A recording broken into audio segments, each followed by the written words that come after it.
Good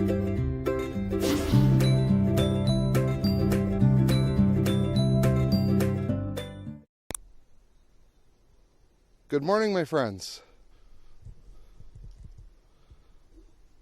The Outdoor Archives here with you on this nice spring day. Spring's trying to come in, winter's kind of holding on, but in general it's a pretty nice day. It's supposed to warm up to I think 5 Celsius today, which is pretty nice. Came in on some muddy trails, and now, I don't know if you could see here, I'm bushwhacking. And kind of going down a ravine. While I talk to you here, I'm going to talk to you on the way because I'm going to one of my favorite spots in these here woods, but it's pretty far walk, so I didn't want to spend too much time videoing it on my way in. So what we're here to talk about today, if you're anything like me, whoa, almost went down. If you're anything like me and spend some time in the woods, you most likely have a number of tools that you rely on to get the work you need done when you're out here. So those tools need some maintenance. And again, sorry, I'm slipping and sliding here. I'm on a 45-degree hill here. Get my train of thought going. And there I go again, slipping and sliding. I might have to just stop for a minute. So if you're anything like me and you have a number of tools that need to be maintained, most of my trips are pretty spontaneous. I get up in the morning, I check if I have work. If not, I try to come out to the woods at least for most of the day if I could. And sometimes I don't have time at home to sharpen my tools, so I have a little kit that I threw together to maintain the basics of most people's kits. We're going to focus on axes, knives, and saws today. Maybe you don't take all of those, but that's what I have, and I'm going to show you how I do it. Again, I'm no expert on this. Try to walk up here. I don't pretend to be an expert, but oh boy, it's pretty nasty going here. I don't pretend to be an expert, but this is an open channel, so if there's something that you do differently or perhaps you think better, post it in the comments, and maybe we'll adopt it here and other people will learn as well.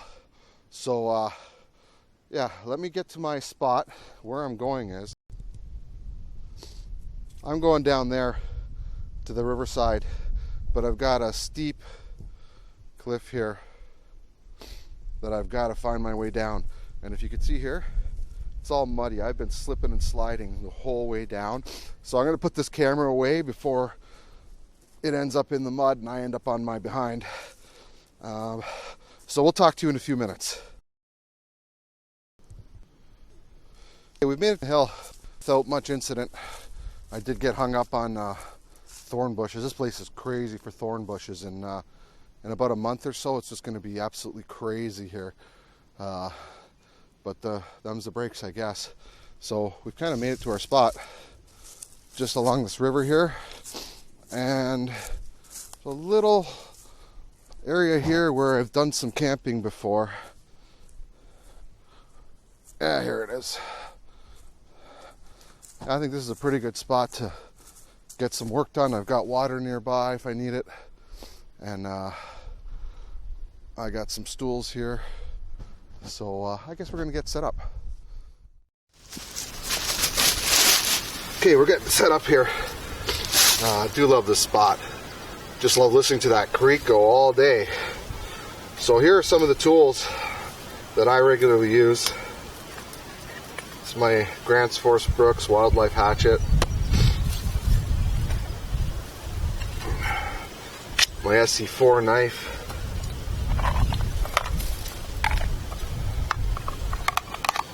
And my Silky Pocket Boy saw. So, I guess let's get to it and show you how I maintain them. Okay, here's my kit that I whipped together. So I don't maintain my stuff a whole lot. I mean, unless I've been out, you know, every day for a week or something like that. Just regular, where I'm trying to go out once or twice a week, doing moderate work with these tools. You know, every 2 months, maybe 3 months, depending on, you know, exactly what you did and how much you did, I would, you know, perform this practice here. So I put this kit together, and it has a couple of cloths in there. This is it's actually a really fine sandpaper. I think it's called Trizact from 3M, and I can't remember if it's 3,000 or 5,000 grit, but it's yeah, it's pretty fine, so it does work well for what we need it for. And just a piece of Scotch-Brite pad to do some, you know, clean up and remove scuffs, things like that. If you have pocket knives or saws with any screws, a little screwdriver will help tighten everything that needs to be done. Of course, a little brush, self-explanatory. I've got some soap, some leather cleaner, and some oil, as well as a very fine sharpening, it's actually a diamond stone here. Remember, we're not here to actually repair anything. Hopefully, if there's been any repairs, you do that at home, but just to maintain them. And I find if you do maintain them regularly, you don't need to do a whole lot at home. Okay, so first I'm going to work with the Silky Pocket Boy, and I usually start with just an old toothbrush, didn't have much use for, and I just cut it in half. And I find it works actually really well to just remove. It's a little bit stuck in there, and that's what's gonna.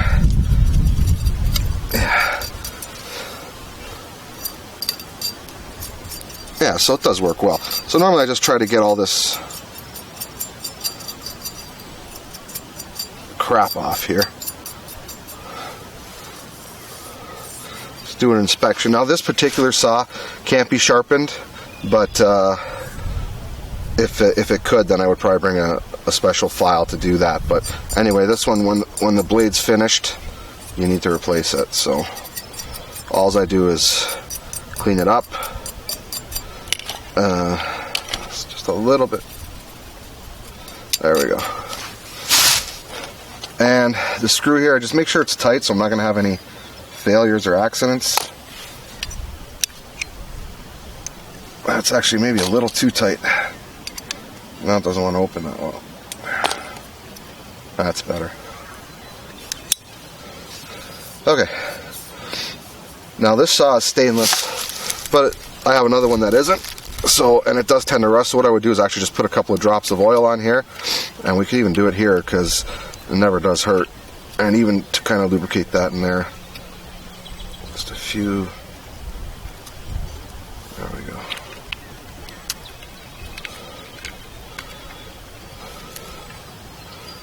Now this is just olive oil. I try to just bring what I have. I don't want to go buy special oil, and you know, I can use it for cooking as well.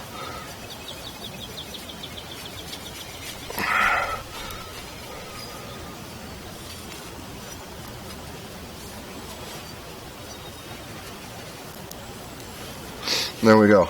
And the Scotch-Brite pad, sometimes you get a lot of sap stains. You can use the Scotch-Brite and give that a clean, but this one was actually pretty clean. So there's one done. That one was probably the easiest. Get the next one. Okay, so we've got some water here, and I've got this biodegradable soap. I don't know if you've ever seen it. Comes in those plastic bottles. I don't know, you get 15 or 20 mil in there. It's called Camp Suds. It's biodegradable soap, and since today's reasonably warm, my tools will have a chance to dry out. So I'm going to put a couple of drops of this in here.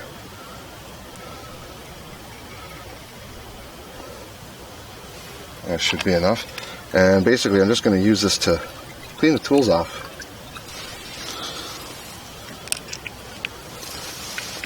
Okay. So there's my axe. Take some time, and the edge looks not so bad. I'm just looking for any light reflecting. There's a tiny bit here. Not bad, but I mean, we're here to just maintain it, and then we won't have to do it later. So normally what I do is I take the Scotch-Brite pad and just give it a little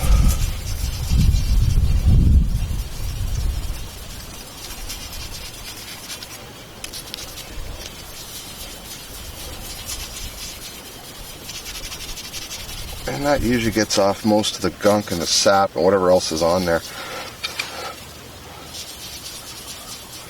Don't have to go too crazy with it, but and then while it's wet,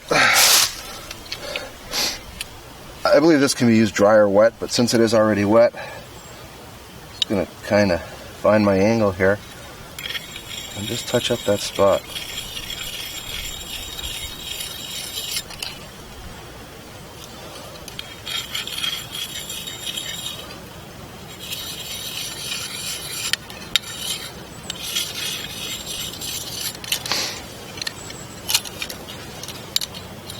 I find that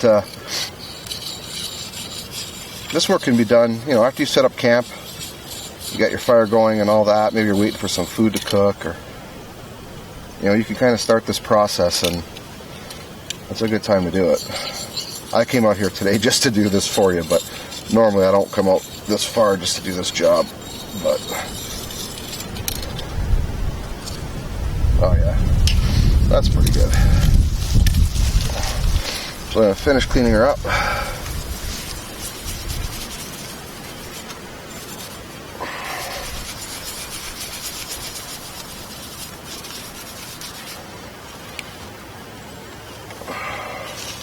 Lost my rag. There it is. Give it a quick dry. Like I said, if it was really cold, damp conditions, I may not have used water on here because I don't want it to stay wet. But today it's sunny, so I'm just going to leave this out after and, you know, let her dry. Okay.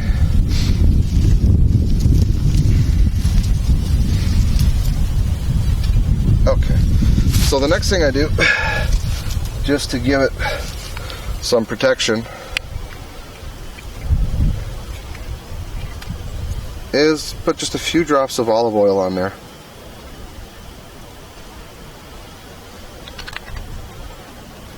Now, I've heard of some people actually adding some kind of wax or even Vaseline, and I guess if you're putting it away for a long period of time, that's probably good, because that has some staying power. It's not going to go away too easily. So, but I usually use this once a week, so I'll just give it a little bit of oil to polish it up and, you know, do some basic protection.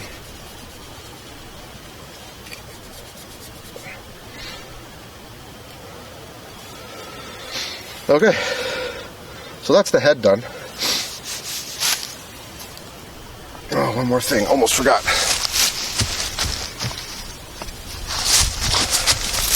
I almost forgot to do this. Now, you may not have room to bring a strop with you. This is probably one of the smallest ones. This is one of the smallest ones I've been able to find anyway. But a lot of people do have a belt with them, or other leather products that they can use for a strop. So this just helps you fine-tune that edge and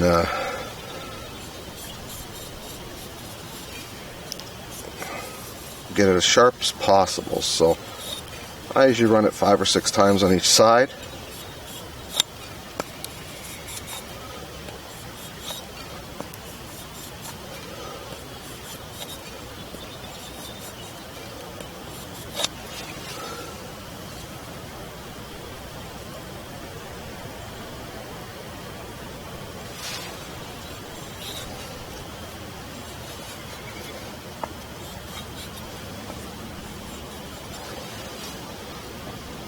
Okay, that blade is plenty good now. If you don't have a strop, what you can use, and I must have lost that as well. Boy, I'm losing everything here.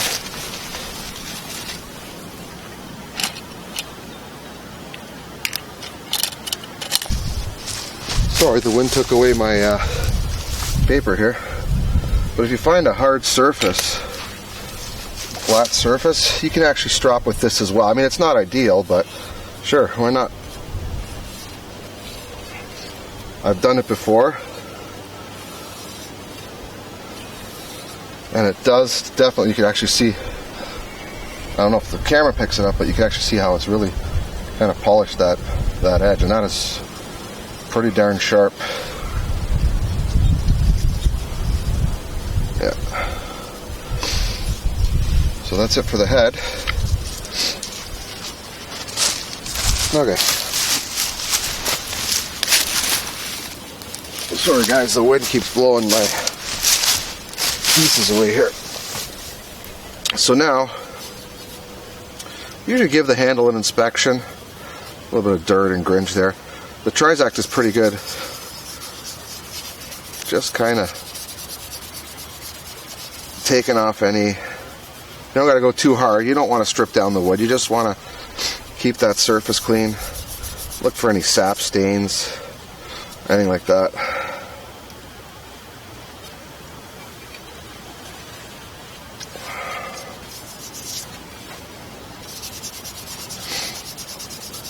You could probably even use a Scotch-Brite pad for this.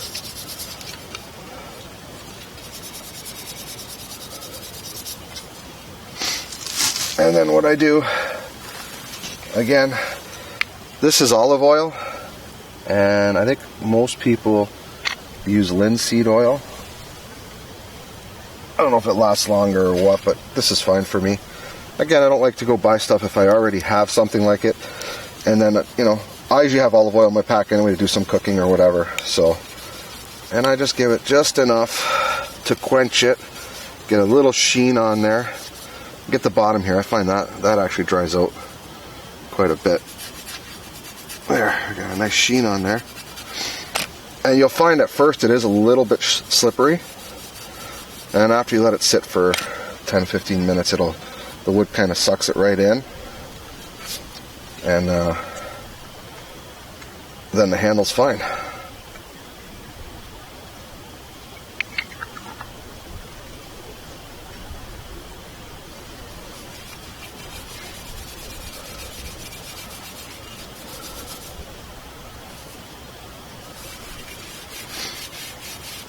There, now I can see the wood changing color lightly there, bringing out more of the grain. That means the oil's starting to penetrate, and it'll help protect that wood.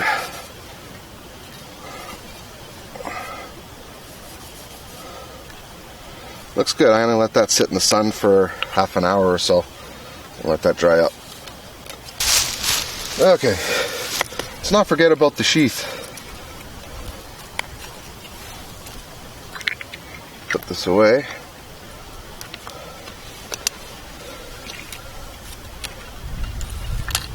Now I have some leather polish here. If you don't have it, I don't see why you couldn't use some kind of oil or animal fat to protect it. By the way, these little bottles, I got these on eBay. These are actually food safe, and I don't know, I got like 30 of them for like $5 shipped or something like that. And these are indispensable. I use these for everything. I could put some food, sugar for, you know, a couple of coffees, some olive oil. I could put pills in here. I've just found these so useful, and if you might want to check that out. The idea here is just to protect and saturate the leather enough that you know, it's not going to dry or crack or fail on us. So just kind of work this in roughly at first. Yeah, I guess you really want to get this handle. You can see it's already starting to, because the leather's a little bit more stressed there, because it has to hold tension onto the axe. Though it's getting all wrinkly and so forth, so I think this will help make the leather a bit more supple. And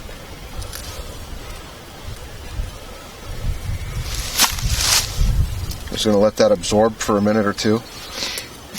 And finally, we got to get this Etsy cleaned up.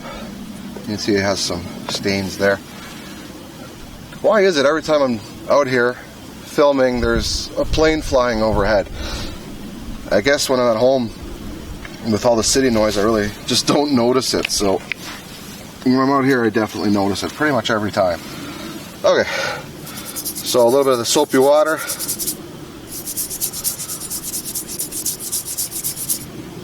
Those sap stains off.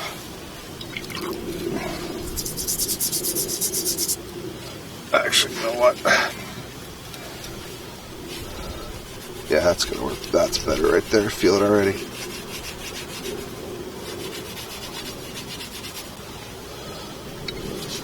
And the handles as well. These are micarta handles, so they do get a bit dirty. But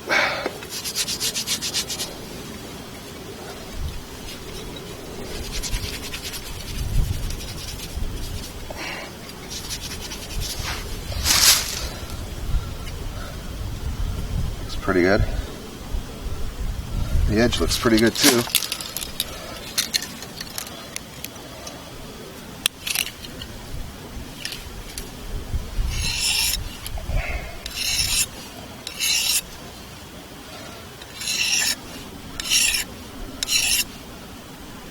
Oh yeah. Sometimes that's all you need.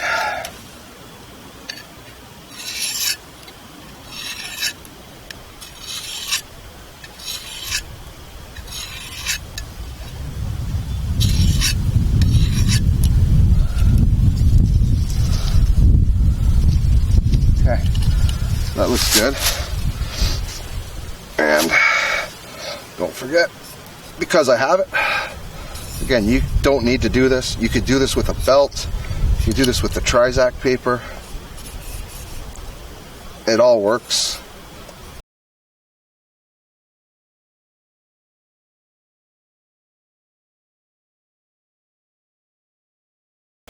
Oh yeah, that's pretty good.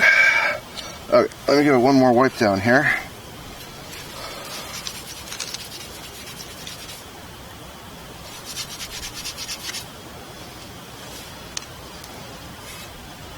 Dry it off a bit.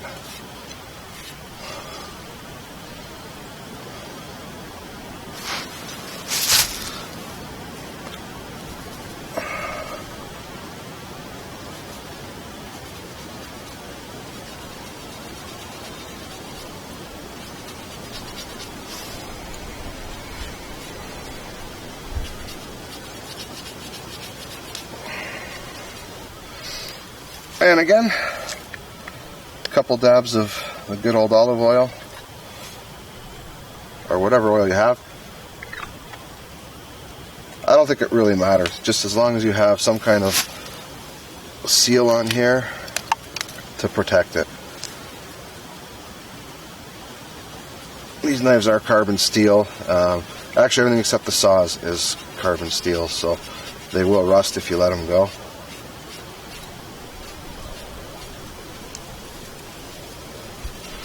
Alright, so that looks pretty darn good.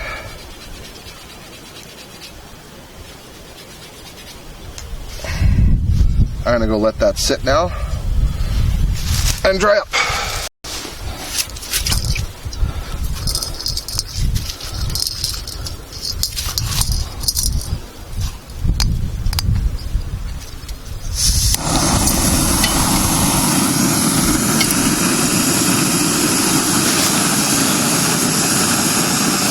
Okay, so what I have is this, I guess, microwavable rice, but of course I don't have a microwave out here. So what I'm going to do is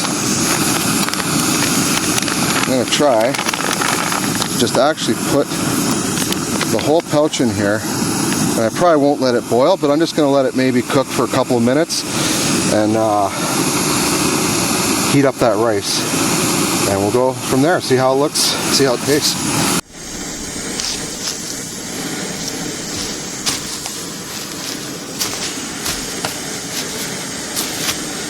Alright, while I'm waiting for that to cook, I'm going to tell you a story about this place. I guess tell you a little bit about me. I grew up in a family of non-outdoors people. In fact, they were they are anti-outdoors people for the most part. You know, their idea of going outdoors was going in the backyard and working in the garden or something, and that's about as far as it went. So I really had no exposure to the outdoors. I remember as a kid I always enjoyed, you know, going into somewhere, going into the woods. An uncle or so would take me out there, and, you know, I'd always love it. And then, you know, I kind of got away from it. So a few years ago I said, hey, you know what, I really enjoyed my time, I want to try this again. I started spending more time out here. And the creek that I've shown you in here is actually a trout creek, and it's not trout season right now, but when it opens, there's actually some pretty decent trout fishing in here if you work it hard enough and come at the right time. So what we did was, the last opener, I set up a hammock on these trees here, and my nephew was with me, and he set up a hammock right beside me there. And it was, I can't remember if it was late April or early May, and it was actually just an amazing, beautiful night. The stars were out. It was cool, but not too cold. And you know, I remember thinking, wow, this is the life. You know, I can't believe I haven't done this, you know, more often. And it's, you know, it's really easy to do and not as hard as I expected. And you know, then we did all our stuff. We caught some trout in here. We cooked fresh trout. And then you know, we brought a couple beers with us. We had 2 or 3 beers each, I think it was. And then said, okay, it was time to turn in. So I laid up in my hammock over there, and I was up most of the night just looking at the stars. It was absolutely amazing, and I was in awe that I've never actually slept under the stars till that night, and it was pretty liberating actually. And thinking, you know, I'm going to do this every day, and this is just so easy. I can't believe more people don't do this. Why don't they do it? And at that moment, out in the distance, out in those hills somewhere, I heard a poor animal screaming. It must have been a little deer or something, and it was, for about 5 minutes I heard it screaming and almost like a crying, and then I heard the yelping of coyotes and all sorts of nasty noises for about 25-30 minutes, and just kind of kept me awake the rest of the night. Just, you know, you never know what's out here. So, but anyway, I wouldn't have it any other way, because it was a pretty amazing experience. And I actually plan to do it again. We're going to try to do it. The trout season, I think, opens in 3 or 4 weeks here, and if possible, I am going to do an overnighter again. I'm going to try to take you with me, but it's kind of hard packing in camera gear and finding the time to film when I've got a couple people with me and we're, you know, trying to get some trout. So anyway, just thought I'd share that story with you. All right, I let it cook for a few minutes. I let it boil. Then I put the lid on and just kind of let it steam a little bit. I found that I had to kind of mix it around and add a little bit of water to it. And now, really tasty. This is Uncle Ben's Mexican style beef. And I guess it's made for mostly microwaves, but I figured that if we could take the heat from the microwave, I can boil it and still use the pouch and not make a mess and need extra dishes. And I think this would be great with a little bit of chicken, if you had some chicken to pop in there. Oh. And that's where our camp was. And I'm going back a different way than I came in. I kind of noticed that there's I don't know if it's a game trail or a well-built path, but there's, if you could see here, looks like there's a path going back in the general direction I need to go. I didn't know about it, so after my lunch, I kind of walked around, went scouting this area here, and I noticed there was a path up here, so I always like to try and take a different way home, so I'll learn more about the area I'm in, and hopefully this one will pay off. But I really hope you enjoyed today's video. This was an improvised video. I got up this morning and I didn't have work till later today, so I looked outside, the sun was shining, it looked like a pretty decent day, and there's no way I'm going to stay indoors today. So I came out here and showed you some of the skills that I have. I'm not the expert. I don't proclaim to be the expert, but hopefully you've got some of what I had to show you will be helpful to you. And if you have something that'll be helpful, post it in the comments. Post a video or a comment about what you do that's different. And we're all here to learn, so we're all here to help each other out. So anyway, I really hope that you found it useful, and I hope that you'll like, comment, and subscribe. And I really hope to see you in our next video, hopefully next week. Have a great one till then. See you, my friends.